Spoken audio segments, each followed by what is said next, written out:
United States of Lead is an informative podcast that may contain sensitive material and the occasional F-bomb. Listener discretion is advised.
Welcome to Cult of Corporation, our new biweekly installment where we will be discussing the cult mentality behind corporations, CEOs, and the abnormally wealthy. It's easy to see in the news lately how corporations have more rights and less regulations than most American citizens. And this podcast, we will be diving into how and why people are swept into the cult of corporation.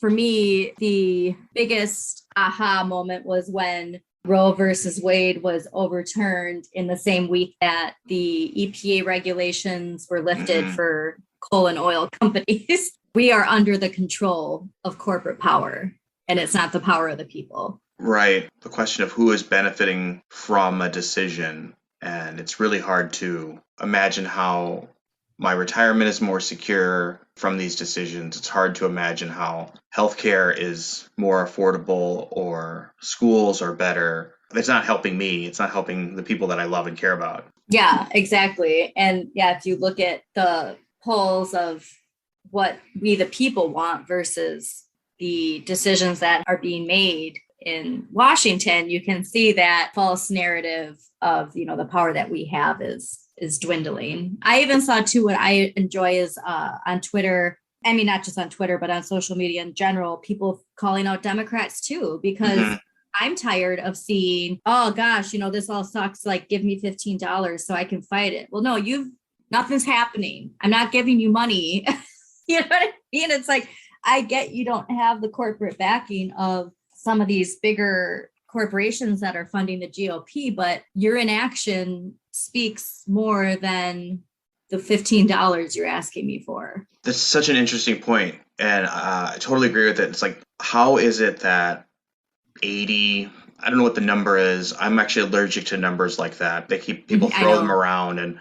I don't know how exact and accurate these things are, whether it's 72 or 81 or whatever, but it's a bunch of us. It's more of us than it isn't who want something, and somehow it's just impossible to make those things happen. It's impossible to have sensible gun regulation. It's impossible to have expanded healthcare, and apparently it's more important to be able to sue a family and medical professionals and women than it is to protect their futures and allow someone bodily autonomy.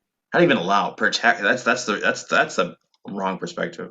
But protect the existence of that autonomy, that inalienable existence of the autonomy. Yeah, it's scary when the bodily autonomy of corporations is right. I can't wrap my head around it, which is why we are starting this biweekly installment to get to the bottom of it, because obviously this is an evolution in itself.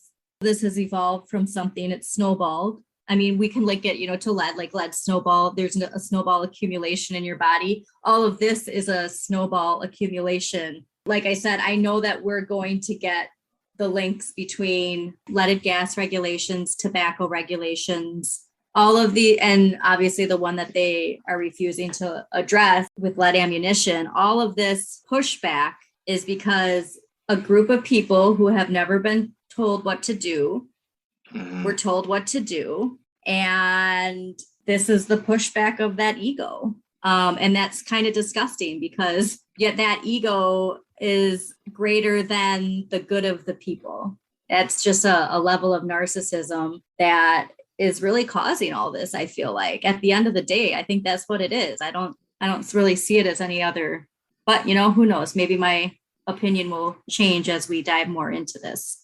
Before we were recording, I said to Paul, I can't remember exactly who specifically we were talking about, but we were discussing, I think you discussed how the mass majority of people aren't seen as people to these larger billionaires, like the ones that society apparently can't seem to touch or that apparently don't need to pay their taxes. And I then said that it's like we're living in their Sims reality. They're playing Sims right now, and we're just those people in the background bobbing our heads while they do what they want to do. It's a little hard for, I think, most of us to, it certainly was hard for me to get this. I didn't get it until a particular history class, and that was the font of God. Being raised in America, the idea of a king not just being a guy who wears a funny hat and has like fancy robes, but literally being divinely chosen by God to rule in his stead over this like land. That's a weird idea that I don't think the people I went to grade school with can just pick up. But I'm absolutely certain. I've never been a king. Have I met a? Of course I've never met a king. Why did I have to pause it? You never know. You know what? I've met someone that met a queen once. I had dinner with someone who met a queen, who like worked on a project with a queen. We think that that's kind of exciting. But if you are the font of God, if you are above all of the rest of these people that you're ruling, you're separate. You are a different class of human. And I'm coming into this with that sort of assumption, or I really want to address that question or spotlight that question of like, is this a remnant of feudalism? Is the billionaire class this placeholder for this royal class that we used to have for thousands of years? They saw the writings on the wall. Right. And that's the other thing is it's this idea of like thinking ahead. It's not that these things just manifest. And also, like I brought up before, that all corporations are the evolution of manifest destiny. Fascinating. That they are manifest destiny hiding behind the face of corporations. We're going to get into the history of corporations because it's important to see. Because I remember, corporations were supposed to be regulated and there were restrictions to like keep your power from growing too much. But as we were talking about, Jeff Bezos just bought a line of primary clinics. So I mean, he literally has a monopoly on all of society. I shouldn't say he has a monopoly, but he has a control over every sector of society at this point. Like if there were to be a collapse, he's got a market on every part of society. That's what I know I personally want to get to, is that all of this is the evolution of manifest destiny, and it's just a capitalist mask to hide the reality of what they want. Spoiler alert, it's not the good of the people. But, that's another thing too, like, especially in the 80s, the idea of corporation, it was starting to dwindle a little bit. But there is this concept of, with great power comes great responsibility. I think that's the key that's missing, is there's no concept of responsibility anymore. It was this idea of, you want to get to here, well, you have to also be held accountable. And as we're seeing in every sector, that from judicial to Washington, there's no accountability. And if there's no accountability, then what's the point of following the rules? For people who have the ability to not follow rules. That's the other downfall, is this concept is only for a select few, which they are fully aware of, and only certain people get to live this way. I know we're going to get more into this, but then the weird mechanism is, who are they choosing to come along with them? Who are the elected few that get to enjoy the benefits of these ascended beings, of these all-powerful corporations? The chosen ones. Who are the chosen ones that are marked allowed the grace, that kind of, It's the ones willing to drink the Kool-Aid, yeah, not knowing whether or not there's cyanide in it. Michael Cohen brought that up with Trump, how when he asks you to do something, he doesn't ask you directly. In his testimony, he was saying how, he just like indirectly asked you something, and then you just knew that he was asking you to do it. But he's not going to ask you directly because he knows he's not going to take the fall for it. That's so fascinating. So I know that there is a legal mechanism for why he does that, and there is it also mirrors people who are abusers in relationships. Sort of like, you need to figure out what I'm thinking, what I'm feeling, what I desire, and part of the way that you're going to show and demonstrate trust and love and submission is that you have figured that out, that you can read my mind.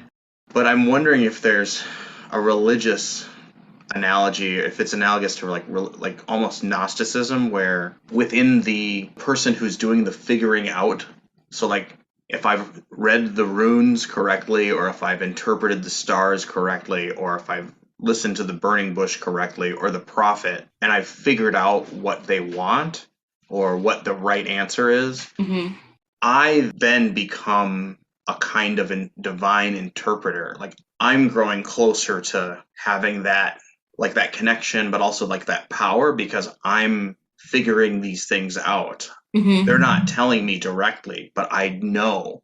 Just having this thought now, but I wonder if that's a mechanism for really bringing people kind of under a spell of like selling themselves, that they believe, buying into the cult more and more and more, because they're constructing more and more things within their own minds. And yeah, I mean, we can see it like that with MAGA, where people need to feel that they're coming to these conclusions on their own. That's what Q does. Yeah. You need to feel like you're the one who knows all this stuff and the other people don't. You have to have the sense of superiority because you don't feel valued. At the end of the day, it's about value. And with corporations, it's monetary. And with humans, it's your ego. And again, if you were to ask someone in QAnon, or if you were to ask someone at Jonestown or something like that, like, how could you think this about this? Like, how could you believe that? Or are you really, what I'm trying, like, if you were to ask them, are you stupid? Why don't you think more about this? They couldn't think about this any less. They think about it all the time. Yeah. So it would be it's a ridiculous statement. I'm constantly thinking about this. How could I be wrong? Yep. And that's something that I want to make note of, and we'll make note of again, is when we're discussing this stuff, it's important that we're not looking at the individuals, but the mechanism. Because especially with corporations, I mean, a lot of, the cult status is anti-establishment. And the most fascinating part about QAnon and MAGA and all of that is they think that they're against the establishment and against the man, if you will, but they're working for them. I mean, it's just so mind-boggling to me that they are working for the institution that they supposedly see as the problem. And that's the other thing. It's like, it's this idea that, like, how did they manipulate people into believing that corporations have more rights than humans? I guess that's something that I know I personally want to get into, because as we'll be discussing, corporate power has taken over our government, from lobbyists to politicians with corporate agendas. It seems that the good of corporate revenue comes before the good of the people. And that's the biggest thing for me, is it's blatantly clear at this point that all that matters is that. And we discussed too about, the concept of the GOP always saying, people who are on the welfare state and dependent on the welfare state and this and that, completely ignoring that corporations are dependent on their own welfare state, are constantly getting bailouts, are constantly getting money from government, corporate subsidies. And we've said this too, that all you have to do, whatever they're projecting as somebody else doing, is what they're doing. The shame and the guilt that they try to project is a projection of their own faults and their own shortcomings. It's nearly a one-to-one thing. I don't understand why that isn't a more common metric. every time you hear a right-wing pastor hate on gay marriage, it's like, Yeah. okay, well, I'll just start my stopwatch, start the clock, the countdown for your scandal When a video is going to come when out. a video is going to come out of you leaving a bathroom with another guy. It's like, it's just, you know. And it's all the shame and the guilt. And like I said, that's where it comes to the idea of cult and religion. Because even like Yeah. all cults too, like they shame you, but then at the same, like I guess, you know, and it's Darvo too, like in this, like how you like reverse victim and offender is like they shame you and guilt you, but then they're the ones that can save you. A really important aspect of cult behavior is love bombing. Yeah. So you're Which is an abuse tactic. Absolutely an abuse tactic. So you're vacillating, you're moving back and forth between being accepted and protected. Mhm. However, you're also unworthy and you have to do these things to maintain that status.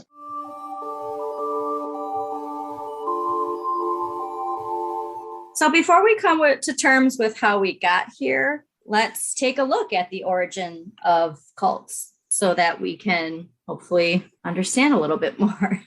So my favorite definition of a cult from the dictionary is, quote, a misplaced excessive admiration for a particular person or thing. And I say, like perhaps the misplaced and excessive admiration for a bankrupt real estate mogul who inherited the business from his slumlord dad and has difficulty saying the word yesterday and refuses to admit that he lost the election, even though there is no evidence to say otherwise. Like Well, that's a really that. specific definition. That's really interesting. For some reason, I'm drawn to that definition. Yeah. But that's also something too we need to say is the word cult has negative connotations, but it's not necessarily negative. You hear it and you automatically think of Jonestown. You automatically think of Heaven's Gate. There's two sides to every coin. And that's something that we have to look at too. So what is a cult? According to encyclopedia.com, quote, the term cult is derived from a Latin root meaning to break ground, particularly in preparing a field for domesticated crops. The same root is seen in culture in both a specialized scientific sense, such as bacteria culture, or in a broader social sense, such as human culture. By extension, it was originally used in a religious sense, meaning behavior glorifying a deity or saint, such as the cult of St. James. And by the 19th century, the word came to be used pejoratively about those who were excessively devoted to popular authors, worshiping them as saints. Around 1900, this pejorative use influenced anthropologists to use cult to refer to ancient or allegedly primitive religious practices. End quote. The word cult in itself has its own evolution. And it's really messy. And its messiness is multiplied because it's used to describe things that are often seen as absolute. It's used to describe a deity or a spiritual experience, just otherworldly things. And even if you're on the outside looking in, you're you're just expecting a kind of definitive answer. Someone much smarter than I once said that we are all fundamentalists of other people's religion. Why aren't you wearing this? Why aren't you practicing that? How can you be eating that? You claim to be of this religion. It's like, well, there are liquor stores in Mongolia, and Mongolia is a Buddhist nation. We're all nuanced. Mm-hmm. When we think of the word cult, or we think they would have this absolute definition, but it's not unlike its practices. It's really messy. You laid out, it's changed over time. So for us to use it, there's always going to be some gaps. Yeah. And according to Wikipedia, the term cult first appeared in English in 1617, derived from the French culte, meaning worship, which in turn originated from the Latin word cultus, meaning care, cultivation, worship. The meaning devotion to a person or thing is from 1829. However, the term cult might have first appeared in the 1600s, according to Wikipedia, but cults have been around much longer than that. Still from Wikipedia, quote, Cicero defined religio as cultus, I am not saying any of this right, diorum, the cultivation of, is it? Yeah. Okay, quote, the cultivation of the gods, the cultivation necessary to maintain a specific deity was that God's cultus or cult and required the knowledge of giving the gods their due. The noun cultus originates from the past participle of the verb colo, which is to tend, to take care of, and to cultivate, originally meaning to dwell in, inhabit, and thus to tend, cultivate land, to practice agriculture, and fundamentally to Roman identity, even when Rome as a political center had become fully urbanized. Cultus is often translated as cult. Without the negative connotations, the word may have in English or in the Old English word worship, but it implies the necessity of active maintenance beyond passive adoration. Cultus was expected to matter to the gods as a demonstration of respect, honor, and reverence. It was an aspect of the contractual nature of Roman religion, and Augustine of Hippo echoes Cicero's formulation when he declares, religion is nothing more than the cultus of God, end quote. So I think in this we see something that's a little strange even to like passerbys of Christianity and kind of Western divinity, where someone could belong to a cult and practice sort of another quote unquote religion, what we would call a religion, or they might be in more than one cult because it was really about your behavior and it was about a practice. You did this thing. Yeah. It wasn't like now where we are fixated on our faith. Our faith is the measure in which we are connected to the divine or that we're accepted by the divine. And what I like about what you've put together is I think this is something that happens in modern cults is the practice is a very specific kind of activity, but it's a kind of thinking. So it's like it's abstracted itself to become a more active kind of faith, a very specific kind of faith that ends up coming out in activities that cult participates in, which is fascinating. I don't think there would be a faith test or like what do you believe in some of these groups that Cicero, like if you went to the cult of Eleusis, it didn't matter what you believed as so much as like you made this pledge and then you did these few things and you walked this walk and then you participated in this ritual and then you were in the cult. What I find most interesting in relation to what we're talking about is they bring up this concept of the devotion to a practice that is outdated when Rome had become fully urbanized.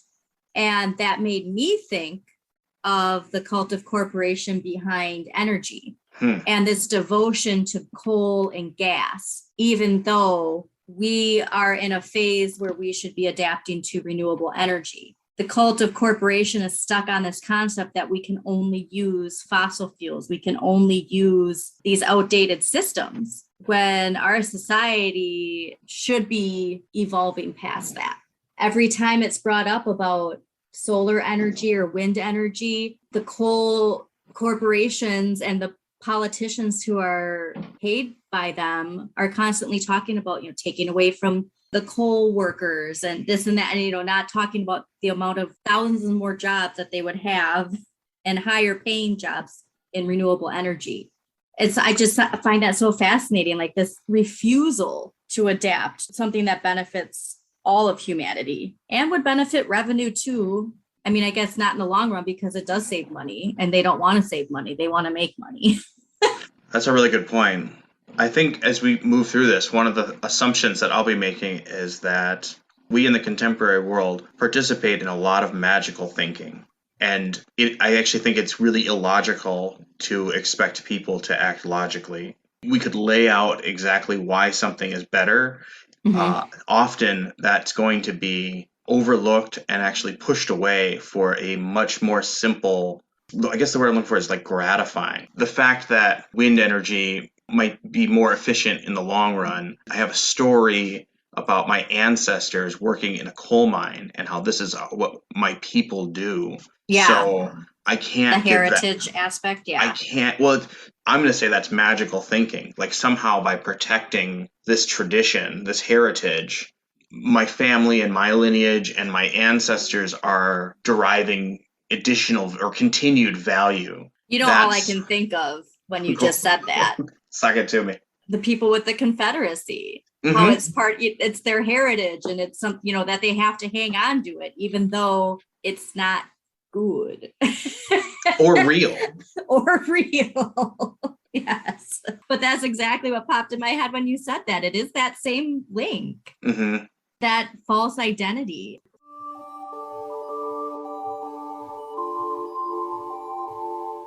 And we can't talk about cults without talking about one of the OG cults, which is Christianity, because any religion started as a cult. You don't just have this grandiose religion. It doesn't just pop up with like millions of people following. There's a snowball. Everything is a snowball effect. Yeah, we're not breaking any ground. It's not a controversial thought to acknowledge the fact that Christianity is the most successful cult in human history. This is one of my biggest pet peeves is that a lot of people with very sinister agendas like to use Christianity as this front, which pretty much nothing that they talk about is anything Christ believed in or would have promoted. A lot of the stuff that they're quoting is from the Bible, not from Christ. And that's like one of my biggest pet peeves is there's a difference between the Bible and Christ's word. I don't know enough about this. I really should. I'm sure there's a term for this. I think of this as the imperfect translator problem. And it's like, for me, when I read the Bible, I just see this as a series of stories about people really fucking up. Everybody fucks up in the Bible. Yes. The Old Testament is about a series of people that are just not able to live up to their expectations. And then God's like, okay, here we go again. All right, I'm going to send you Jeremiah. And you, okay, all right. All right, here go Moses. And Abraham is not doing the right thing. And clearly. And so everybody's messing up. And then the New Testament is this really quick radio drama, a series of radio dramas of how no one is living up to what Jesus wants from them. The apostles can't do it. Paul's saying we're all imperfect. Like we have to come up with all these rules about what we need to do because we just can't live up to these expectations. And then there's just this crazy fever dream with Revelation that we're like, all right, you angry people, we'll put this one in the back. But anyway, I don't understand if we're all messing up and we're all imperfect agents. Whoever wrote this was an imperfect agent, and then whoever is reading it is an imperfect agent. Why does anyone think, even if everything was perfect, we still can't interpret it perfectly? So why do people think this is like, I have to do exactly this? You know what I'm saying? It's not a playbook. It can't be a playbook because the playbook itself is saying you don't know how to follow a playbook. Even if God told me, tell them to do this, I will not be able to tell them to do this correctly. That's the moral of the story. Yeah. And then the people that I tell are not going to do that correctly. It's a bad, weird game of divine telephone. Well, and that's the thing, too, is it's the cherry picking. Right. Because, like, there's people that will go to certain people who like to use the Bible and quote it. You can find a quote to contradict really every quote. Yeah, it's kind of a big book. Well, so that's the other thing is like when we talk about the rise of cults and they start out as this small thing, that guy who I even wrote it into the screenplay, the first in the Muse series of there's the guy like with the priest with the, the end is near sign and, like has the Bible and is saying all this end of day stuff. And like they used to be this small sector that was just, that crazy person on the side of on their soapbox on this corner of the street. And now they're multi-million church crazy cults and like that rise. Also magical thinking. Like, how is it that you can live in a logic of we need to be big, we need to have jets, we need to have flashy music and expensive television in order to get the word out. I need hundreds of millions of dollars in order to really share the word when people are starving. So why? Tell me, please. Because it wasn't working doing it without all that. Yeah. That's why they needed it. Like they weren't, it's that mentality of won't back down. This is the road I'm going down. It's the Ayn Rand mentality that we will be getting to, their obsession, manifest destiny. This is the way. Nobody's going to tell me otherwise. And I will do whatever it takes to make people see that. If I have to brainwash them, if I have to dupe them, it doesn't matter. It's going to happen. And in a sense, it has. It's magical thinking in that it's personal and group it's intellectual sleight of hand. Yeah. With this agenda that like somehow, some way, the very dangerous agenda. This needs to be the way the world works. And yes.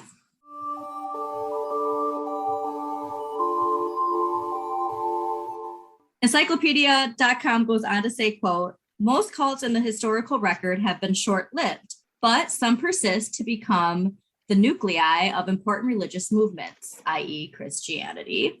Cults in both senses have been commonplace in European history from ancient times. Mystery cults, common in the Greek and Roman world, clearly were seen as charismatic movements that presented challenges to mainstream religions.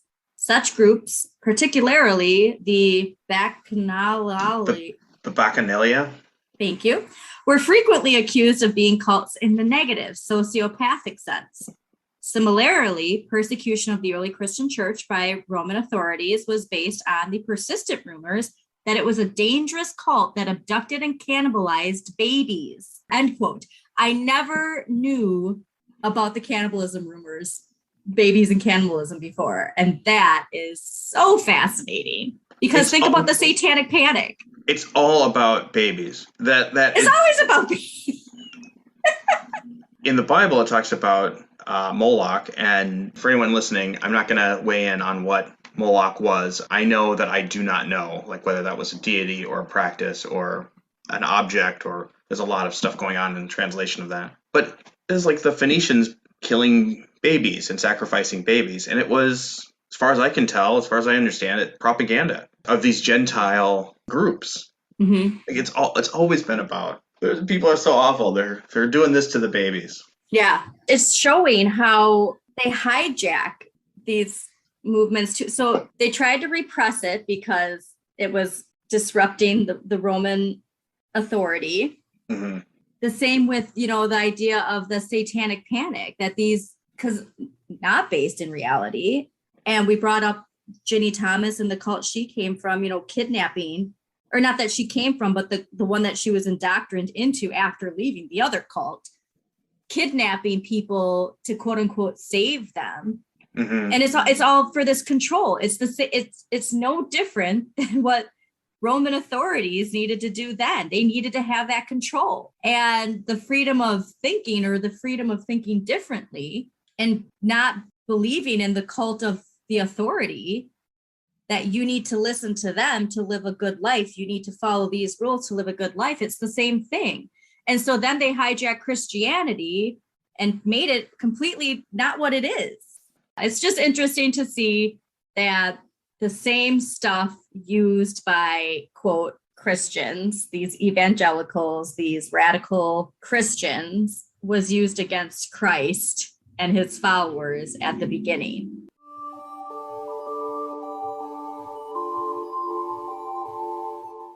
Anyways, encyclopedia.com goes on to discuss the different perspective of cults by saying, quote, the popularity of this negative sense makes the term difficult to define objectively, since a cult in an outsider's eyes may well be a new religion to someone inside the group. So we were just end quote. So we were just talking about that with Christianity. How would these so-called Christians who are using the satanic panic method feel about the fact that this is how Christianity wouldn't have gotten to where it is had they had their way back then, if that makes sense? I don't remember the name of the scholar, but I do remember I heard it on the Religion for Breakfast YouTube channel, which is a phenomenal channel. It's just great. The scholar that the YouTuber was interviewing had said they can't get away from using the term cult, but in their work, they will often use the phrase like contentious new religious movements, because they just don't have the benefit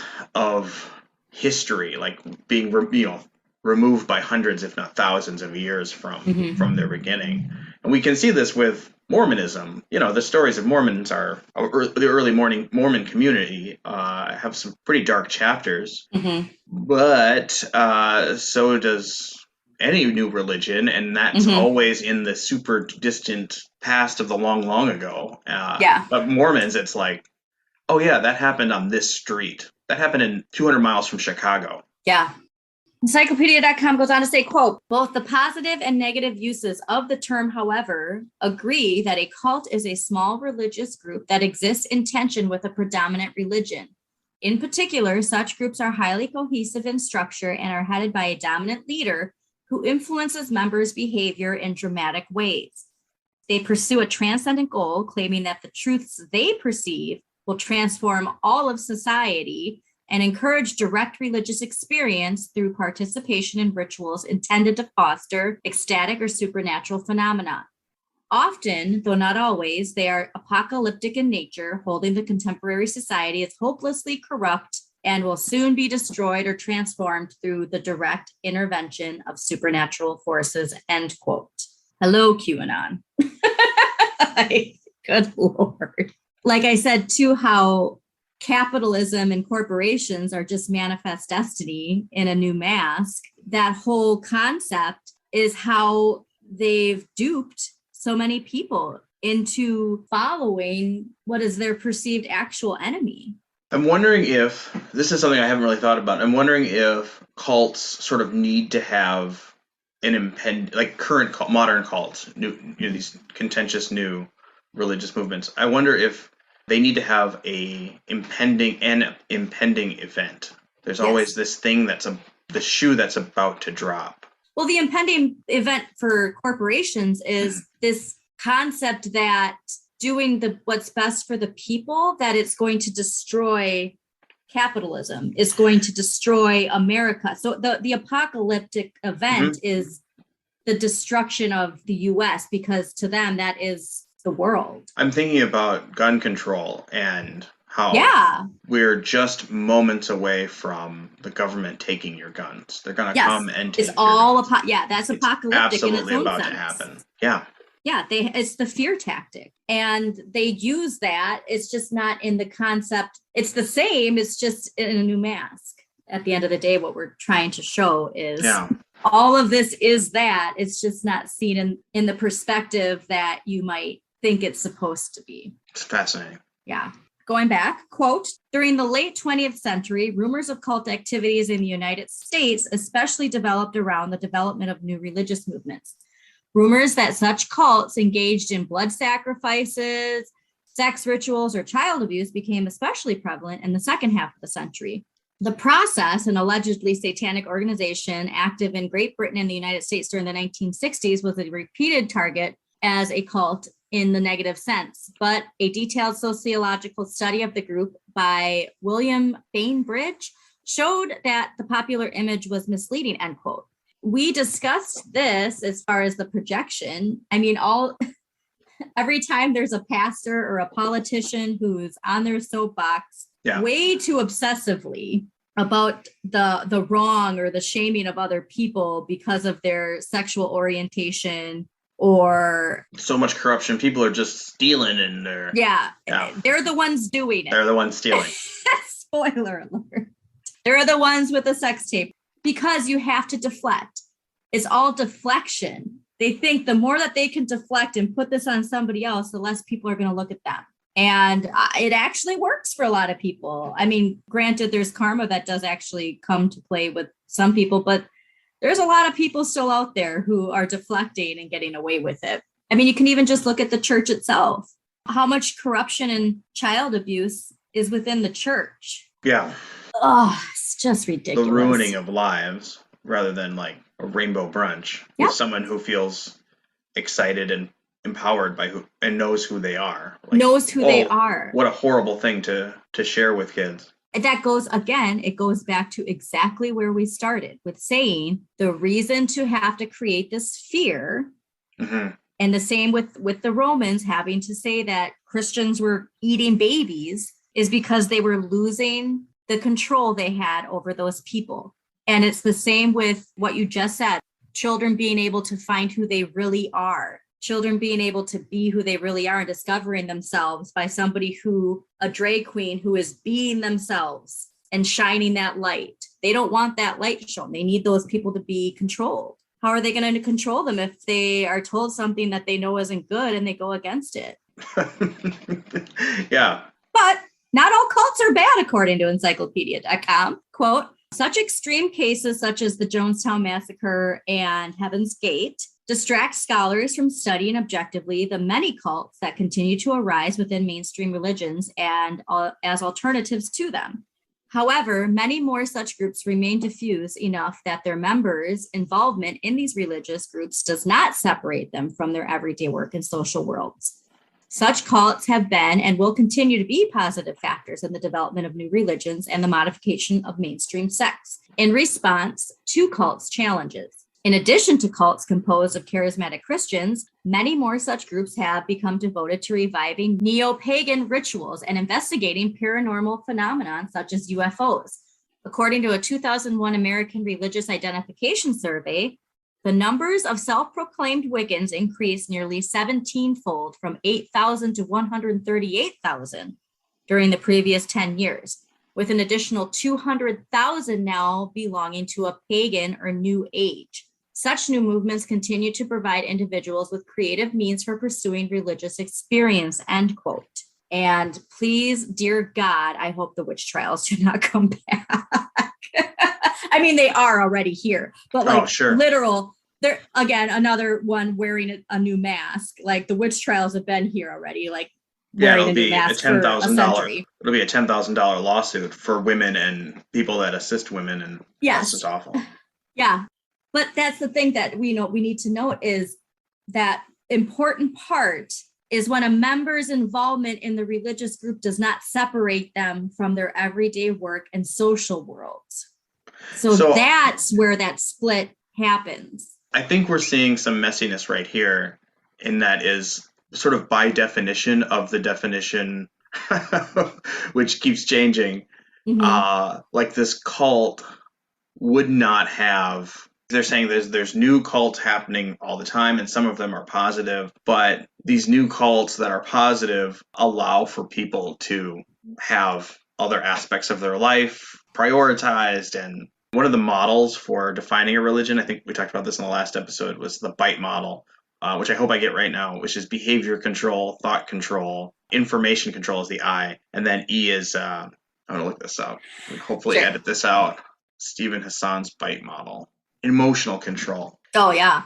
This is not an exhaustive way, or like it's not that something would have these things, but it's a way of identifying the existence of, I see it as a way of identifying the existence of these practices in a group, and noting the existence of these practices in a group, they tend to be cult-like. Then the easiest ways to identify a cult is the absolute shunning or active dismissal of any kind of outside information.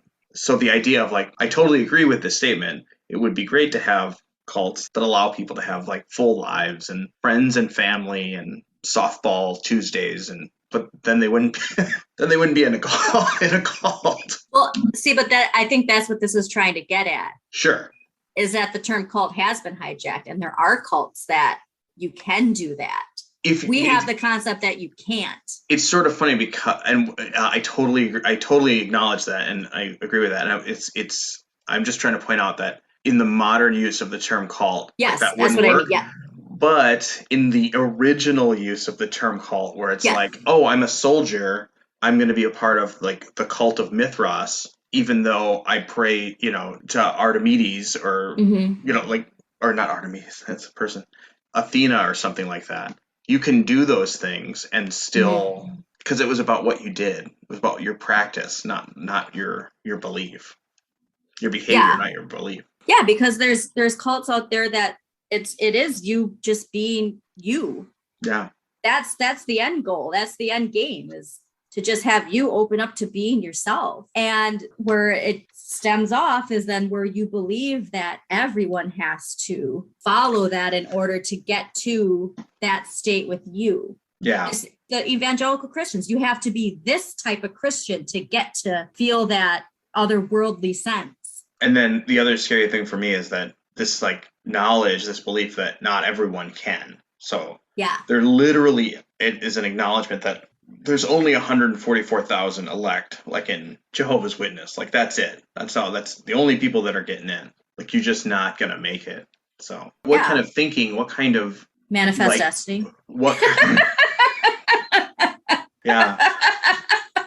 So you start seeing people as not people. They're just people that ain't, Same thing Yeah. with billionaires. Yes. And the cult of Ayn Rand. Yes. It's all coming from the same place. And that's something too. I was shocked a few weeks ago, or maybe it was a few months ago. I saw the hashtag satanic panic trending on Twitter. Awesome. Yes. And so I was like, great. And the reason it was trending was because there was some tactic the GOP was trying to pull, which people were calling out.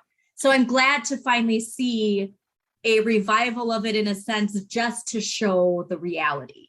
Lovely. Yeah, the light is being shown. And like going back to cults, I'm in the cult of synchronicities and law of attraction. And a lot of astrologers said, the year 2020 was going to give us 2020 vision.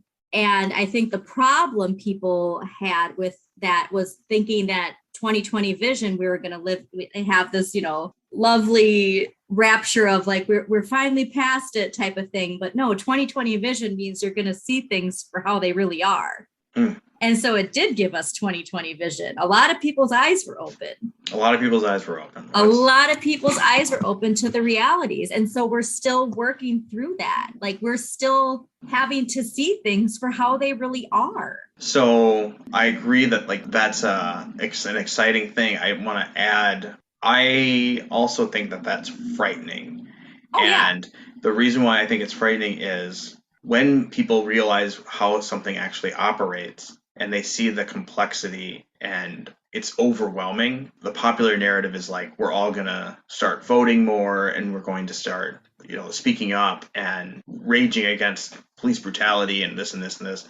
Mm-hmm. But I think what we have historically done is receded to simpler magical concepts that let us feel accepted and okay in the moment. I hope we're not doing that, but that's my concern is that if we had 2020 vision and we're like, oh wow, this is how the world's on fire, racism, structural racism is harming all of us. America lives on in a stolen land, and we preach pulling ourselves up on our bootstraps and paying our way as we built this empire. As corporations do not. Yeah. As we've built this empire on stolen land off the blood of an entire group of people. And that's pretty heavy. So all these buildings that they make laws in were built by slaves. Mm-hmm. So why not recede to a simpler concept? I haven't watched that movie Don't Look Up yet.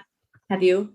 I have seen it. Okay, so that's something that's trending a lot right now is these with the weather clips. Person? Yes. Yeah. And that just what you just said made me think of that, that people are just going to go into this denial fantasy. They've seen it. They don't like it. So they're going to use then the negative part of using the law of attraction and only seeing what you want to see and believing that it's going to change everything else, because that can get you into that mentality of just pretending it's not happening because it's easier. At the end of the day, it's easier to not have to face things. So hopefully that can not repeat that, but who knows? So yeah, that would be great. That would be great, but so tune in next week as we discuss the origins of corporations and their rights to cult status, because we can't understand the concept of cult with corporations until we actually identify the origins of corporations, because that's another thing too, is that was something new at one point. Sure. A corporation was not the dominant power. Corporations, I mean, granted, again, they were also just a mask of manifest destiny in their own right. But I don't think that most people today, especially like the generation beneath us, really have an understanding of corporations because they've just been there. Do you know what I mean? Does that make sense? I do. Yeah. Okay. The idea that I think ideas like democracy, ideas like capitalism, it's like, well, people have bought and sold things since the beginning of time, since the beginning of humans, right? And it's like, yeah, but capitalism is about 400 years old, 6 to 400 years old. It's not the default human experience. Same thing with corporations. Same thing with the nation state. The nation state's like nations are like 500 years old. Just a crazy idea. That's something we really need to get into, because we just have, that's just the way it is. That's just the way it's always been. It's, this Yeah. Corporations did not have the power, or I'm sorry, they kind of did always have the power and control, but decisions and were not made. You know what? I'm not going to get to the point that I want to say. Well, we're going to get to it next week. We're going to get to it next week. So tune in next week because I'll have my thoughts more. You see, I can't even talk. All right. Anyways, tune in next week, everyone, as we discuss the origins of corporations and their rise to cult status. Thanks, everybody. Thank you for tuning in to United States of Lead, hosted by Andrea Elizabeth and Paul Kramer. Want to know more about this subject? Consider making a donation on Patreon, where you can unlock extended video episodes and bonus content like deep dives and exclusive interviews. Just a quick disclaimer, Andrea and Paul are not experts in lead poisoning. We do ask that you check our sources and read up a little bit more on your own. Thanks again for listening.